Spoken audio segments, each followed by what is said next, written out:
সবুজ মাঠে ২২ জন খেলোয়াড়ের পায়ের জাদু আর কোচের নিখুঁত চালই ফুটবলের আসল কথা, যা সবাই জানে। কিন্তু বিশ্বমঞ্চে যখন হাড্ডাহাড্ডি লড়াই শুরু হয়, তখন মাঠের বাইরের কিছু অদ্ভুত দাবি আর মনস্তাত্ত্বিক যুদ্ধ উত্তেজনার পারদ যেন বাড়িয়ে দেয় বহুগুণ।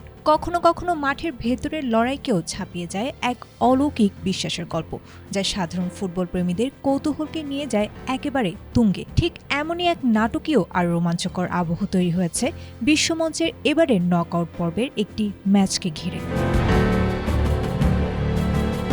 ইংল্যান্ডের অধিনায়ক হ্যারি কেইনকে মন্ত্রবলে আটকে রাখার দাবি করে বিশ্বজুড়ে আলোড়ন তোলা ঘানার সেই আলোচিত তান্ত্রিক নানা কোয়াকু বোনসাম এবার নতুন নিশানায় বেছে নিয়েছেন বর্তমান বিশ্ব চ্যাম্পিয়ন আর্জেন্টিনাকে।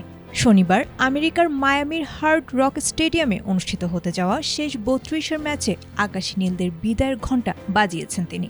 এই আফ্রিকান তান্ত্রিকের দাবি, গ্রুপ পর্বে অপ্রতিরোধ্য থাকা লিওনেল মেসির আর্জেন্টিনাকে স্তব্ধ করে পরের পর্বে টিকিট কেটে নিবে টুর্নামেন্টের নবাগত দল কেপ ভার্দে।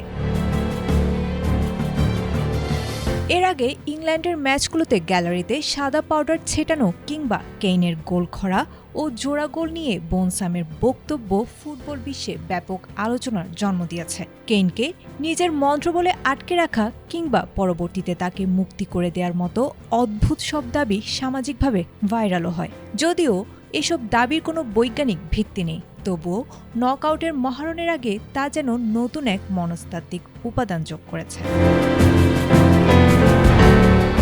অবশ্য ফুটবলীয় পরিসংখ্যান কথা বলছে এই তান্ত্রিকের অলৌকিক দাবির সম্পূর্ণ বিপরীত। বিশ্বকাপে আফ্রিকান দলগুলোর বিপক্ষে ৭ বারের দেখায় ৬ বারই জিতেছে আলবিসেলেস্তারা।